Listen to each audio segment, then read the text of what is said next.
যুদ্ধে লক্ষ লক্ষ মানুষ যুদ্ধ করেছে, লক্ষ লক্ষ মানুষ প্রাণ দিয়েছে যুদ্ধে।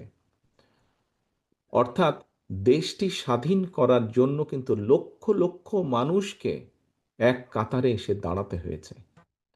আজকে আমরা দেশ গড়ার পরিকল্পনা, এই কাজটি যদি আমাদেরকে সফল করতে হয়, সারাদিন যে সকল বিষয় নিয়ে তোমরা আলোচনা করলে, এই কাজগুলোকে নিয়ে যদি আমাদের সফল করতে হয়, অর্থাৎ দেশকে যদি সামনে নিয়ে যেতে হয়, মানুষকে যদি তার অবস্থান পরিবর্তন করে ভালো অবস্থানে নিতে হয়, তাহলে আমাদের সকলকে কাঁধে কাঁধ মিলিয়ে কাজ করতে হবে।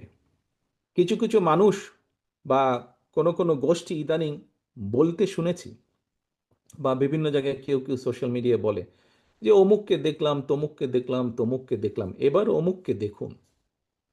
যাদের কথা বলে অমুককে দেখুন, প্রিয় সহকর্মীবৃন্দ, তাদেরকে তো দেশের মানুষ 1971 সালেই দেখেছে। যে 1971 সালে তারা তাদের নিজেদের স্বার্থ রক্ষার্থে কিভাবে লক্ষ লক্ষ মানুষকে হত্যা করেছে, ঠিক যেভাবে পতিত স্বৈরাচার পালিয়ে যাওয়ার আগে হাজারো হাজারো মানুষকে হত্যা করেছিল ক্ষমতা ধরে রাখার জন্য। এই যাদেরকে কেউ কেউ বলে যে একবার দেখুন না এদেরকে, তাদেরকে দেশের মানুষ 71 সালেই দেখেছে নিজেদের রাজনৈতিক স্বার্থ রক্ষার্থে লক্ষ লক্ষ মানুষকে শুধু হত্যাই করেনি, তাদের সহকর্মীরা কিভাবে মা বোনদের ইজ্জত পর্যন্ত লুট করেছিল। এই কথাটি আমাদেরকে মনে রাখতে হবে। 1 বছরের বেশি সময় ধরে বলে আসছি যে আমাদের সামনের সময়গুলো কিন্তু খুব ভালো নয়।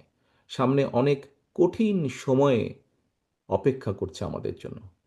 বিভিন্নভাবে বিভিন্ন রকম ষড়যন্ত্র বিভিন্ন জায়গায় হচ্ছে। এই ষড়যন্ত্র রুখে দিতে পারে এই দেশের জনগণ, এবং এই ষড়যন্ত্র জনগণকে নিয়ে সাথে রুখে দিতে পারে বিএনপি, বাংলাদেশ জাতীয়তাবাদী দল। এই ষড়যন্ত্র এই ষড়যন্ত্র রুখে দেবার একমাত্র উপায় হচ্ছে গণতন্ত্র, গণতন্ত্র এবং গণতন্ত্র।